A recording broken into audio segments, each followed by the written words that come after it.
कक्षा 10 के विद्यार्थियों को जो राजस्थान बोर्ड की परीक्षा देने जा रहे हैं उनका बहुत बहुत स्वागत है हमारे YouTube चैनल पर। और मैं हूं दीपक मेहता और आज आपको बताने वाला हूं प्रश्नावली 1 वैदिक गणित में क्या क्या प्रश्न आने वाले हैं, किस किस नंबर पर आने वाले हैं, कितने कितने नंबर के आने वाले हैं। पिछली वर्ष जो बोर्ड परीक्षा का एग्जाम हुआ था, माध्यमिक शिक्षा बोर्ड का 2019 का पेपर, उसमें वैदिक गणित से पैटर्न पर 3 प्रश्न आए थे।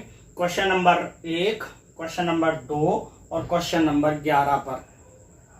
एक पैटर्न और आपके सामने है। वैसे तो ब्लूप्रिंट में इन्होंने 4 अंक जो दे रखे हैं वो दे रखे हैं 1 और 3 अंक का क्वेश्चन, यानी 2 क्वेश्चन इससे होंगे। लेकिन पिछली बार बोर्ड ने थोड़ा बदलाव किया तो आप इसके लिए तैयार रहिएगा। थोड़ा थोड़ा बदलाव कर देता है बोर्ड, इसमें ब्लूप्रिंट के तहत आपको पेपर देने के लिए बाध्य नहीं है, लेकिन आपको तैयार रहना चाहिए।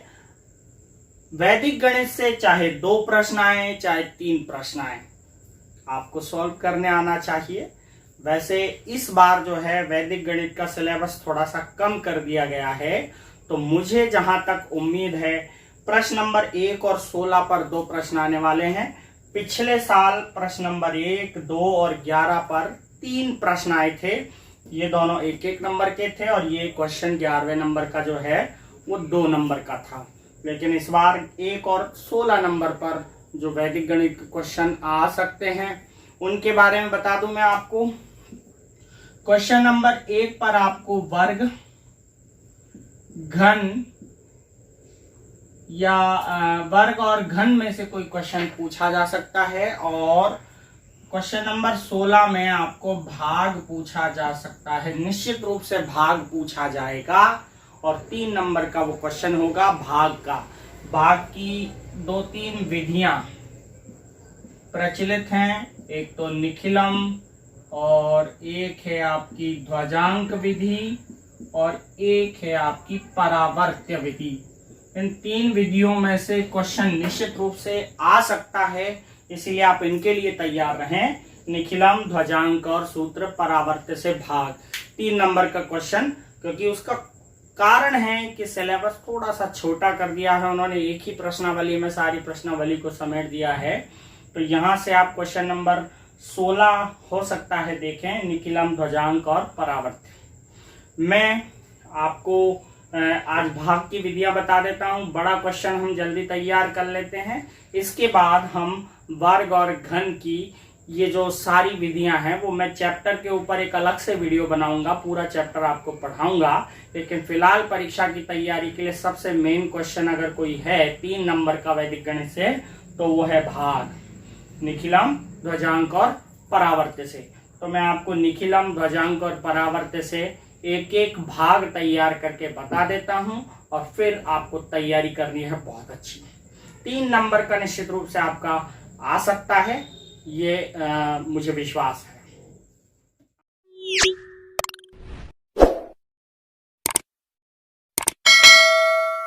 चलिए, भाग की श्रृंखला में हम सबसे पहले वैदिक गणित में निखिलम से भाग पढ़ने वाले हैं, क्योंकि ये एक मोस्ट इम्पोर्टेंट टॉपिक है और हो सकता है कि इस बार 2020 की परीक्षा में निखिलम से भाग 3 अंक का एक क्वेश्चन आ जाए। इसलिए बहुत ध्यान से समझिएगा, सारे नियम के बारे में, सभी नियम जो भी इसमें लगते हैं उनके बारे में अच्छे से सुनिएगा और थोड़ा सा ब्रॉड माइंडेड होकर आप इसको देखिएगा।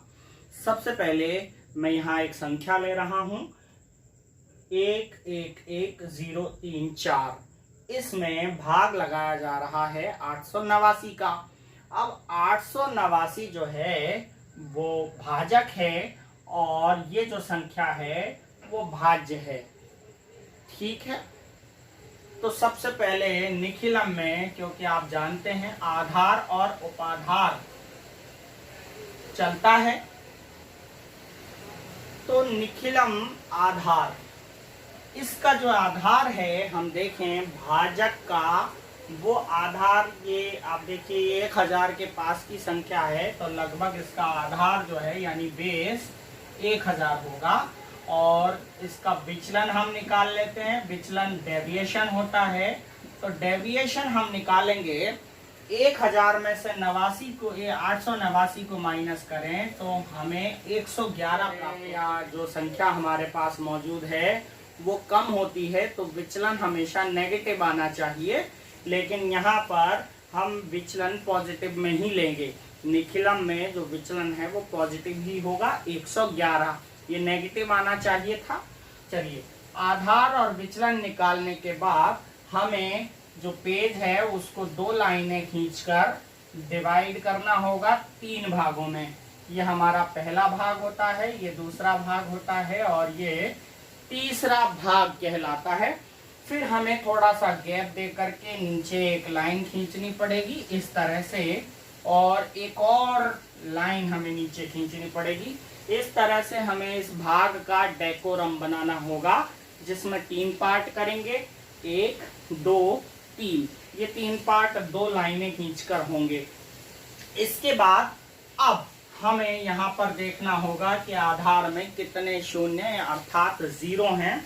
आधार में जितने शून्य हैं उतने अंक जो भाज्य है उसके पीछे से उतने अंक लास्ट वाले भाग में यानी तीसरे पार्ट में जमाने पड़ेंगे। तो आधार में अभी 3 शून्य हैं, तो यहाँ पर पीछे से 0 3 और 4 यानी ये 3 अंक आपको यहाँ लिखने हैं, 0 3 और 4। इसके बाद जो शेष बचे अंक हैं वो आपको बीच वाले पार्ट में यानी सेकेंड पार्ट में लिखने हैं, और ये बचा हुआ है हमारे पास 1 1 1, तो 1 1 1। इसके बाद जो हमारा फर्स्ट पार्ट है, आपको समझ में आ गया होगा कि पहले तीसरे पार्ट में कितने अंक रखेंगे। आधार में जितनी 0 है उतने डिजिट आपको यहाँ रखने हैं, शेष अंक यहाँ रखने हैं, और इधर जो फर्स्ट पार्ट है वहां पर आपको जिससे भाग देना है वो लिखना है, और उसके नीचे उसका विचलन लिखना है यानी डेविएशन, वो है 111।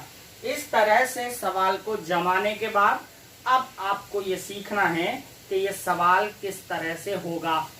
तो देखिए, मैं आपको यहाँ बता रहा हूँ। शुरुआत करते हैं। हमें सबसे पहले पहला डिजिट नीचे लिखना होगा। ये पहला डिजिट हमें नीचे उतारना होगा, और यह है 1, इसको हमने नीचे उतार लिया है, और यहाँ लाइन खींच दी है ताकि अब हम यहाँ पर कोई भी डिजिट ना लिखें। 1 उतारने के बाद इस 1 से इस विचलन को यानी डेविएशन को मल्टीप्लाई गुणा करना है। तो 1 को हम 111 से गुणा करें तो 111 ही होता है। तो 111 अब हमें लिखने किस तरह से, ये जगह तो भर गई है, तो अब हमें इस अंक के नीचे से लिखना है और हर अंक के नीचे 1 अंक लिखना है। तो 111 एकम 111 होता है, तो उसका हम 1 यहाँ लिख देते हैं, 1 यहाँ लिख देते हैं, और बचा हुआ 1 अंक और यहाँ लिख देते हैं 111। इस तरह से ये आ गया। इसके बाद आपको ये वाला फिल हो गया है, भर गया है, तो अब हमें इसे नीचे उतारना होगा, लेकिन अब यहाँ पर 2 अंक हैं तो हमें इन दोनों को जोड़ना पड़ेगा, 1 और 1 2। तो यहाँ पर हम लिख देंगे 2। अब ये जो नीचे अंक आया है 2, इसे हमें गुणा करना होगा 111 से यानी मल्टीप्लाई। तो 2 का गुणा 111 से होता है, तो होता है 222। क्योंकि हमने यहाँ भी जगह भर दी है, 1 अंक उतारने के बाद जगह को आप इस तरह से लाइन खींचकर भर दीजिए ताकि आप उसमें कोई संख्या रख ना पाए। तो यहाँ पे गुणा हो रहा है 222। अब यहाँ हमें कुछ नहीं लिखना है, अब हमें जो भी लिखना है वो अगले अंक के नीचे से लिखना है। तो 222, तो 2 यहाँ लिखेंगे, 2 यहाँ लिखेंगे, और 2 अगले अंक के नीचे लिख देंगे। इस तरह से अब आगे हमें फिर बढ़ना है और तीसरी जगह को फिल कर देना है और इनको जोड़ना है, 1 2 3 4, यहाँ हो गया 4। अब इस 4 का गुणा वापस से हमें 111 से करना है, और 111 का गुणा 4 से होता है 444, 444। ये जगह भर गई है, इसलिए अब हमें इसके आगे से लिखना चालू करना है, 4 4 4। जब ये कॉलम हमारा खत्म हो जाता है या फिर आखिरी जो हमारा अंक है उसके नीचे कोई अंक आ जाता है तो भाग खत्म हो जाता है। अब हमें क्या करना है, जब इधर कंप्लीट हो गया है तो आगे क्या करें, भाग खत्म हो गया क्योंकि अब हमारे अंतिम अंक के नीचे अंतिम कोई अंक आ गया है। तो फिर हमें इन सबको जोड़ लेना है। 4 और 4 8, 3 और 2 5 और 4 9, और यहाँ पे 1 2 3 और 4 7। तो अब हमें जो नीचे एक्चुअल स्थिति प्राप्त हुई है, तो इस कॉलम में यानी कि सेकंड वाले कॉलम के नीचे वाले भाग में जो आपको प्राप्त होता है वो भागफल होता है, और जो लास्ट वाले भाग में आपको प्राप्त होता है वो शेषफल होता है। एक चीज का और आपको ध्यान रखना है, आशा है आपको ये समझ में आ गया होगा। एक चीज का और ध्यान रखना है, और वो ये है कि आखिरी भाग में जो शेषफल बचता है वो हमेशा भाजक से कम होना चाहिए। भाजक से कम 889 से कम है, इसीलिए ये रियल आंसर है, रियल शेषफल है, रिमाइंडर है, ये रिमाइंडर है। तो अगर ऐसी कंडीशन आ जाए कि आपका ये शेषफल जो है वो भाजक से ज्यादा आ जाए, तब आपको क्या करना है, मैं यहां मान लेता हूं कि यहां हमारा 898 आया हुआ था, वैसे तो 798 बचा है। यहां मैं लिख देता हूं भागफल तो आया है आपके 124 और शेषफल आया है 898, सॉरी 798 आया है। अभी तो हमने माना है यहाँ पे 898। क्यों माना है मैं ये बताना चाह रहा हूँ कि अगर शेषफल भाजक से ज्यादा आ जाए तो आपको क्या करना है, जब ऐसी स्थिति हो, यहाँ पर आ गया है 898 जो भाजक से ज्यादा है, तब आपको भाजक का भाग इस 898 में लगाना है। 898 में अभी इसका भाग एक बार जा रहा है, तो जो जितनी बार जा रहा है उसे यहाँ पर ऐड करना है, और उसका जो मल्टीप्लाई है वो यहाँ घटाना है। 889 एकम 889, तो यहाँ 889 हम घटा देंगे। 18 में 9 गए 9, 0 0, यहाँ 9 बचते, और शेष भागफल आ जाता 124, और ये 125। हो सकता था यहाँ 2 बार भाग जाए तो यहाँ 2 लिखते और 2 से गुणा करके उसे यहाँ लिखते। फिलहाल ये स्थिति मैंने आपको समझा दी है, कैसी कंडीशन आ सकती है कि जो शेषफल है वो भाजक से ज्यादा हो सकता है, लेकिन अभी ये स्थिति नहीं है। हमारे पास यहाँ पर शेषफल 798 आया है, इसीलिए यही आंसर माना जाएगा। 124 भागफल और 798 शेषफल। ये निखिलम का सवाल है। 1-2 सवाल की प्रैक्टिस आप कीजिएगा, जिसमें आपको निखिलम बहुत अच्छे से आ जाएगा। चलिए निखिलम से भाग का एक और उदाहरण हम ले लेते हैं, ताकि आपको निखिलम की भाग से जो विधि है वो क्लियर हो जाए बिल्कुल। एक और सवाल ले लेते हैं। 3994 भाग 97। यहाँ पर हम अगर भाजक का आधार देखें तो ये 100 के करीब है, तो आधार हो गया 100, तो विचलन 100 में से 97 घटाएंगे तो यहाँ बचेगा 3। लेकिन याद रखिएगा कि आधार में 2 जीरो हैं, इसीलिए विचलन भी 2 अंकों का होना चाहिए। तो यहाँ पर हम आगे 0 लगा लेते हैं, ये विचलन 2 अंकों का हो गया। तो अब हमें किस तरह से जमाना है मैंने आपको बता दिया। आधार में 2 शून्य हैं, इसीलिए भाज्य के पीछे के 2 अंक आप पीछे के साइड में यानी आखिरी भाग में, तृतीय भाग में लिख सकते हैं। तीसरे भाग में 9 4, शेष बचे अंकों को हमें बीच के भाग में लिखना है 3 9। इसके बाद हमें इस भाग में जिसका भाग दे रहे हैं वो लिखना है 97, और उसके नीचे उसका विचलन लिखना है। यहाँ विचलन नेगेटिव आना चाहिए था, लेकिन यहाँ पर विचलन जो है वो पॉजिटिव ही लेंगे, निखिलम में खासकर पॉजिटिव विचलन लेंगे। अब हमें करना क्या है, वही काम, पहली संख्या को हम नीचे उतार लेते हैं और इसको फिल कर देते हैं। एक लाइन खींच करके हमें इसे फिल रखना है, और 3 को हम यहाँ पर उतार लेते हैं। ये हो गया 3। 3 का गुणा जब हम 0 3 से करेंगे तो 0 9 आएगा। 3 तिया 9, 3 3 9। लेकिन अब मैं 2 अंकों में लिखना है यहाँ पर, क्योंकि ये 0 3 है, तो 0 9 इसका गुणा होगा। तो 0 लिखेंगे यहाँ पे और 9 लिखेंगे यहाँ पे। इसके बाद हम इसे भी फिल कर देंगे। 0 और 9 हो गए 9। अब इस 9 का गुणा हमें 0 3 से करना है। यहाँ पर 9 तिया 27 होता है और 27 दो अंकों की संख्या है, इसीलिए अब हम 0 नहीं लगाएंगे। 9 तिया 27, लेकिन ये जगह भर गई है, तो अब हमें अगले अंक के नीचे से लिखना होगा 2 7। और ये 7 जो है वो आखिरी अंक के नीचे आ गया है, इसलिए यहाँ पर भाग खत्म हो गया।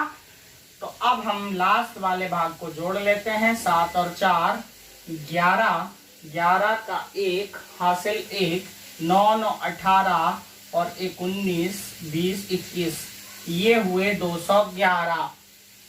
अब हमें ये एक बात और चेक कर लेनी है कि शेषफल जो है वो भाजक से ज्यादा तो नहीं है। जी हाँ, यहाँ 97 से ज्यादा शेषफल आ रहा है 211, तो हमें नियमानुसार वही काम करना है। 97 का भाग जो है वो 211 में जितनी बार चला जाए उतनी बार देना है। तो 97 दूनी 194 होता है, 2 बार भाग जा रहा है, तो हम यहाँ पर ये 2 जोड़ देते हैं। और 97 दूनी 194 होता है, तो यहाँ पर 194 हम घटा देते हैं, माइनस कर देते हैं।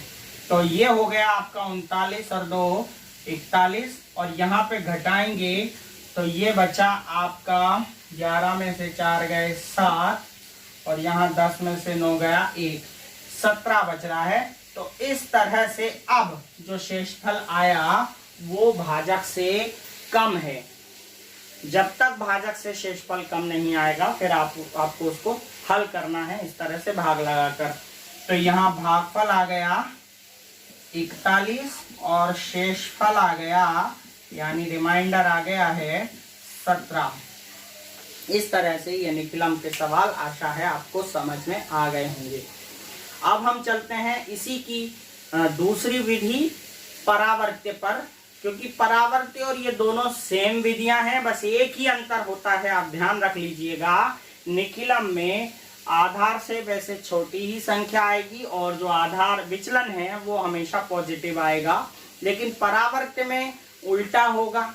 अगर विचलन नेगेटिव आ रहा है तो हमें उसे पॉजिटिव करना पड़ेगा, और पॉजिटिव आ रहा है तो उसे नेगेटिव करना पड़ेगा। आइए देख लेते हैं एक परावर्त्य का सवाल।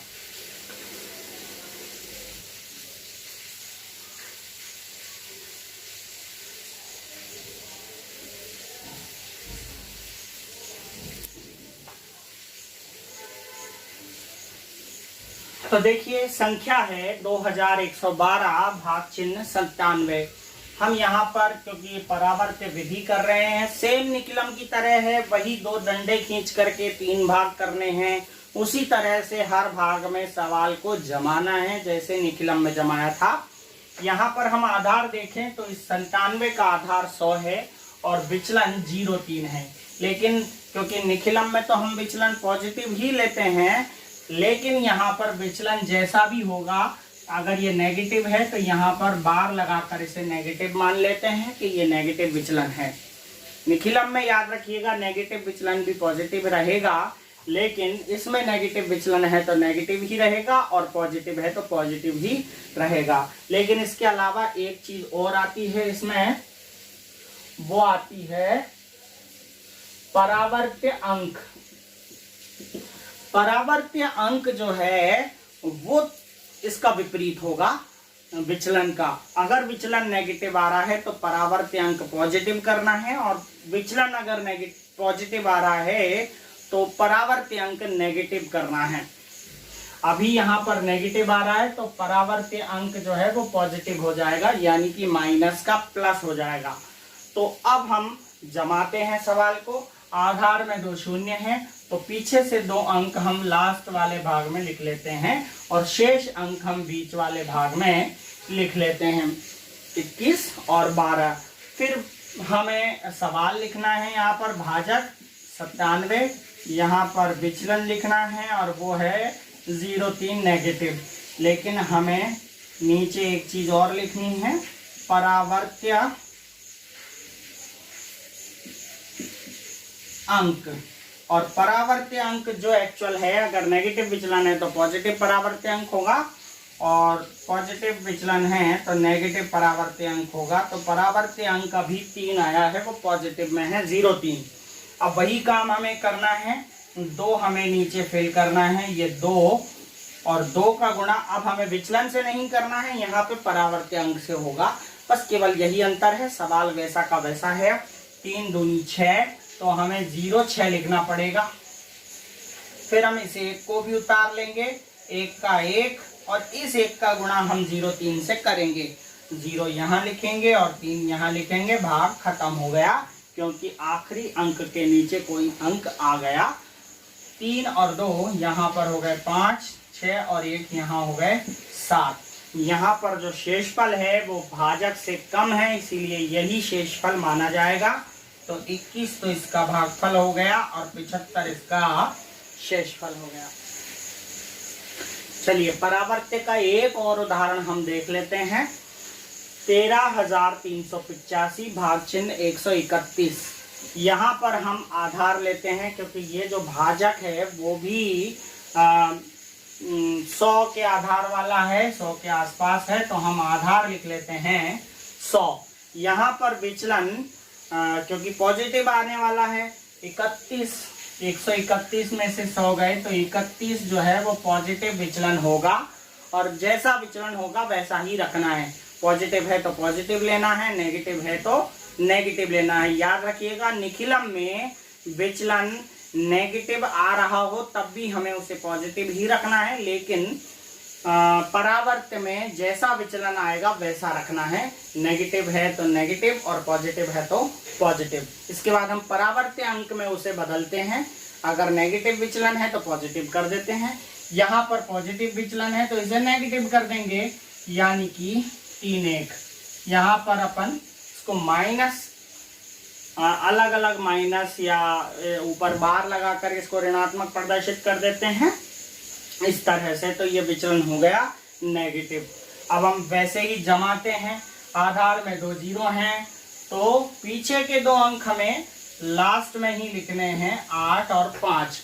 बचे हुए अंकों को हमें बीच में लिखना है, तो 3 3 1 यहाँ पे हम लिख लेते हैं 1 3 3 इस तरह से। अब हमें यहाँ पे जमाना है, संख्या क्या है, भाजक क्या है 131, विचलन क्या है 31, लेकिन परावर्त्य अंक है नेगेटिव 31। इस तरह से हम इसे लिख लेंगे नेगेटिव 31। अब हमें यहाँ पर पहला अंक फिल करना है 1, ये 1 का 1। इस 1 को हमें ये नेगेटिव 31 से गुणा करना है, तो 31 एकम 31, तो नेगेटिव 31 आएंगे, तो यहाँ पे लिखेंगे 3 नेगेटिव और ये 1 नेगेटिव। ठीक है, अब इसके बाद हमें इस संख्या को नीचे उतारना है। ये पॉजिटिव है और ये नेगेटिव। याद रखिए, 2 चीजें, एक पॉजिटिव हो और एक नेगेटिव हो तो हमेशा घटाव होता है और जोड़ नहीं होता है। और देखिए किस तरह से होगा, 3 में से 3 गए तो यहाँ पे क्या बचा 0। ये घटाव हो गया क्योंकि यहाँ पे एक पॉजिटिव अंक था और एक नेगेटिव था, तो ये घटेगा, तो 3 में से 3 गए तो 0। अब यहाँ पर हम 0 का गुणा 3 1 से कर लेते हैं। कोई भी संख्या हो 0 का गुणा होता है तो 0 ही आता है, तो हमें 00 लिखनी पड़ेगी, एक यहाँ पर और एक यहाँ पर। अब हम नीचे इसको उतारने वाले हैं। 3 पॉजिटिव है और 1 नेगेटिव है। यहाँ पे पॉजिटिव और नेगेटिव एक एक अंक हो तो घटाव होता है, तो 3 में से 1 गए तो यहाँ बचा 2।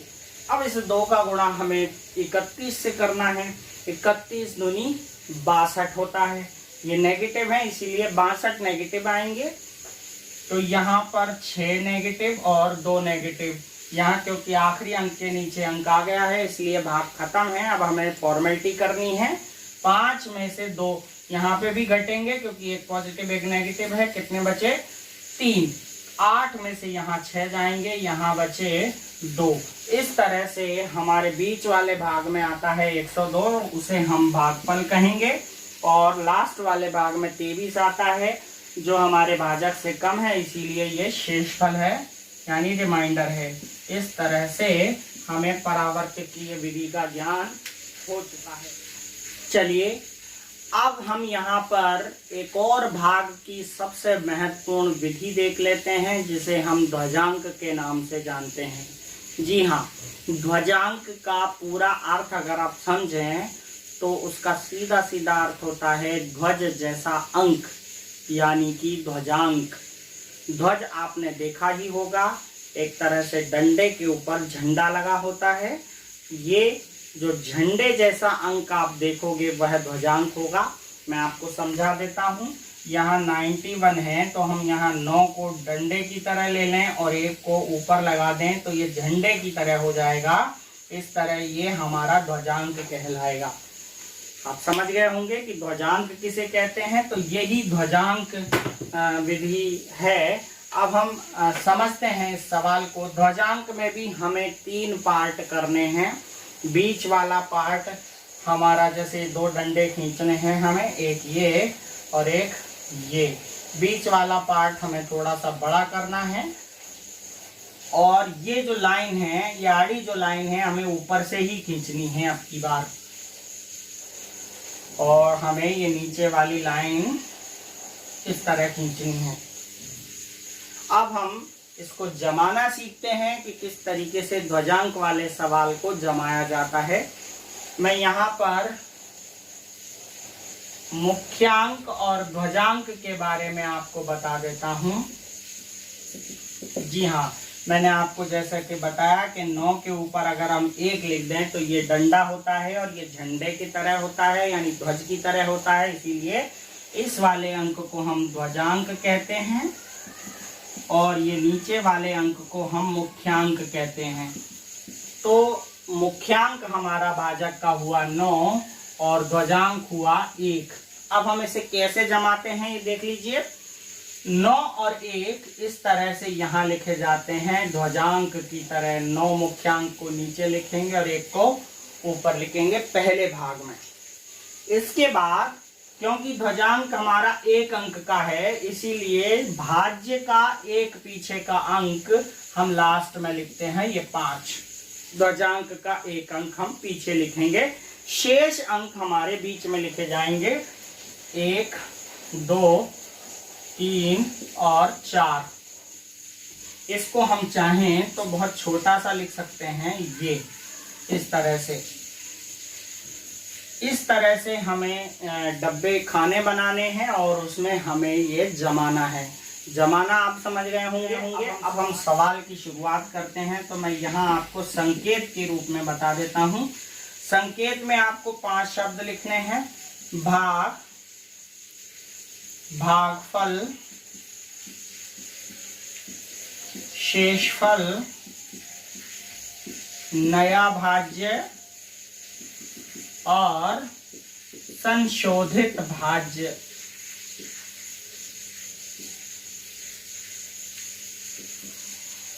और इस क्रम को आपको फिर आगे बढ़ाते रहना है। मैं ऐसे में अपना काम करूंगा और इसके बाद अगले स्टेप में वापस यहाँ आऊंगा, फिर वापस यहाँ आऊंगा। इस तरह से करना है। चलिए शुरुआत करते हैं किस तरह से सवाल होगा। आपको संकेत के रूप में ये जो चीजें हैं इस तरह से सारणी में लिख लेनी है। चलिए हम शुरू करते हैं। सबसे पहले हमें 9 का भाग लगाना पड़ेगा। हमेशा याद रखिएगा, मुख्यांक का भाग दिया जाता है, ध्वजांक केवल संशोधन के काम में आएगा। चलिए 9 का भाग 1 में नहीं जाएगा, 12 में जाएगा। तो हम यहाँ पर भाग लिखेंगे 12 भाग चिन्ह 9, यानी 12 भाग 9। तो भाग कितनी बार गया? 9 का भाग 12 में 1 बार गया है, तो भागफल होना चाहिए 1। ये जो भागफल हमने लिखा है वो 12 के नीचे यहाँ पर लिख देते हैं 1, यानी 9 का भाग 12 में 1 बार गया। संकेतांक में हमें यहाँ लिखना है 9 का भाग 12 में कितनी बार गया? 1 बार। अब यहाँ पे 9 का भाग 1 बार देने पर शेष कितना बचेगा? रिमाइंडर कितना होगा? 9 एकम 9, तो 12 में 9 गए 3। शेष फल यहाँ बचा। ये जो शेष फल है आपको ऊपर कहाँ लिखना है? जिसमें भाग दिया उसके अगले अंक के नीचे लिखना है। यहाँ पर 12 में तो भाग दिया, एक बार गया, शेषफल बचा 3। आप यहां से भी समझ सकते हैं 9 का भाग 12 में एक बार गया, शेषफल बचे 3। अब यहाँ पे ये दोनों संख्याएं 33 हो गई। ये हमारा कहलाएगा नया भाज्य 33। ये संकेतांक में भी लिख देना है।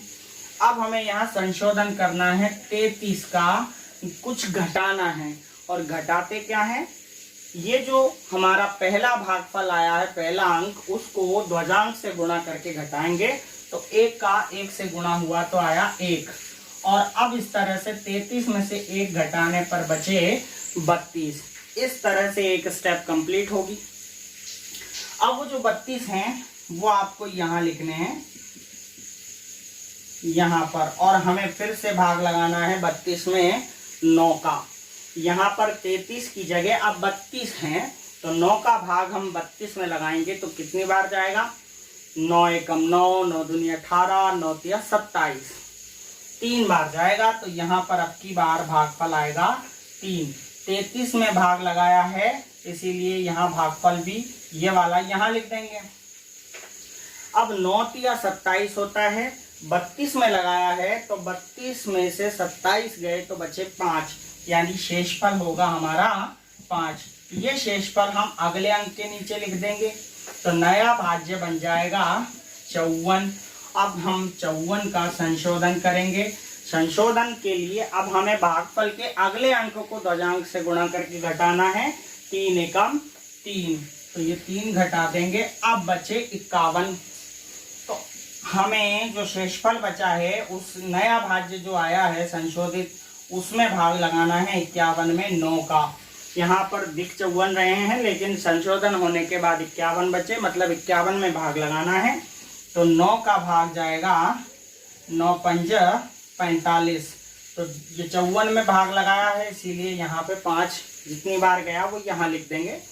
अब देखिए आप, 9 पंज 45, तो शेष कितना बचना चाहिए, 51 से 45 गए तो बचे 6।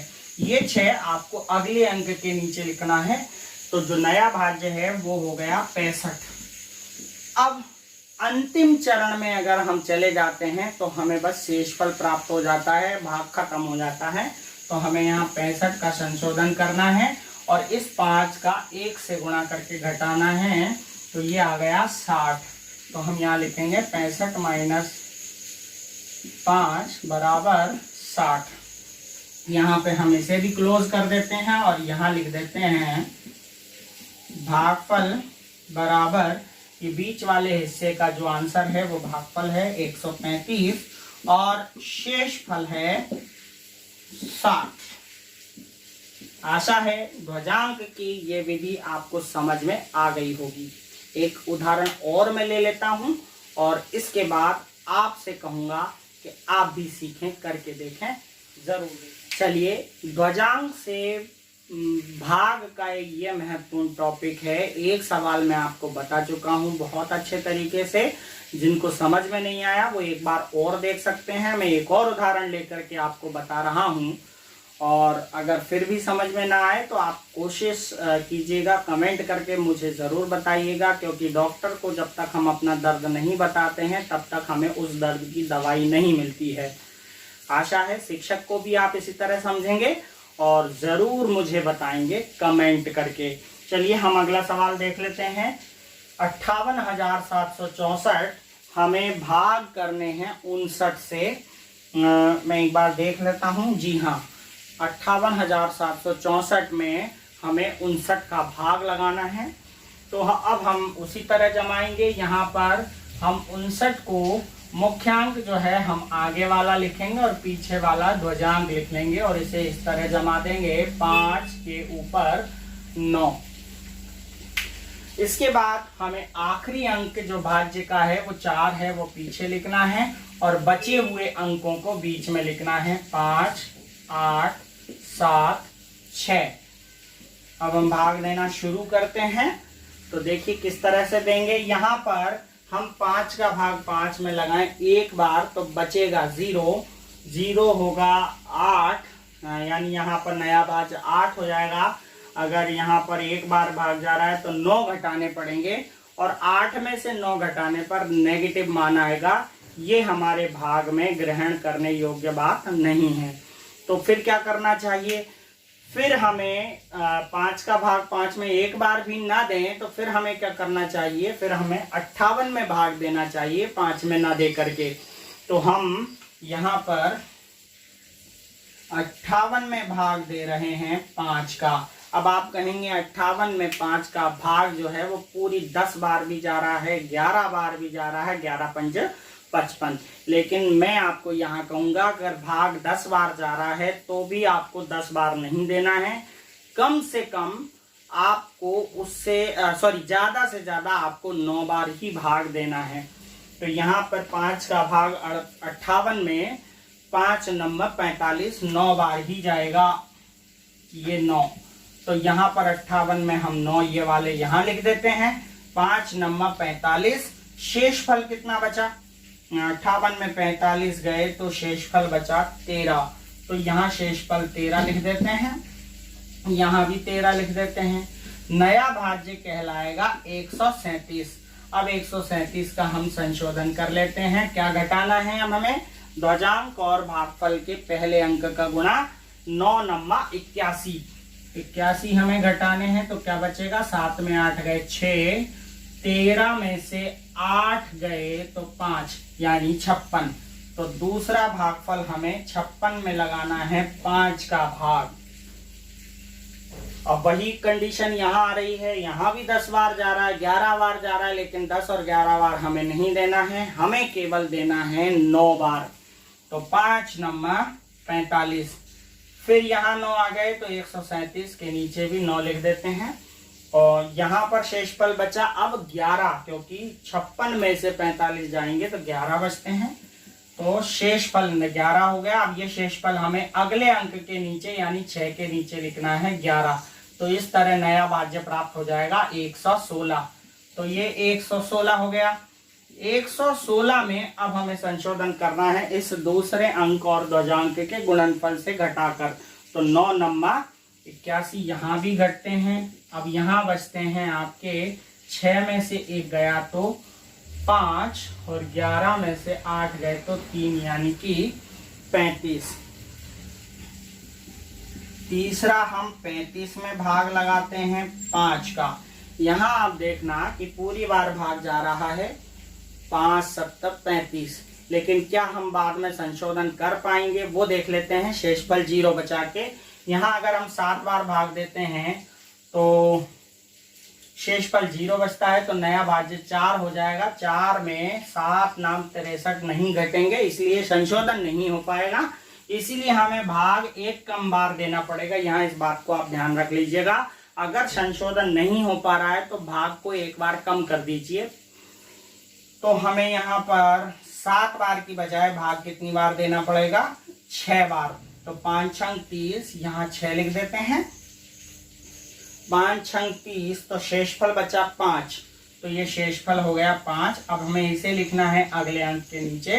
तो नया भाज्य हो गया 54, और 54 में हम संशोधन करेंगे 6 नाम 54। यहाँ पर संशोधन पूरी तरह हो रहा है और कुछ नहीं बच रहा है। हमारा भाग आखिरी तक चला गया था, इसीलिए शेषफल कहलाएगा 0। तो भागफल आ गया यहाँ पे 9 9 6 और शेषफल आ गया 0।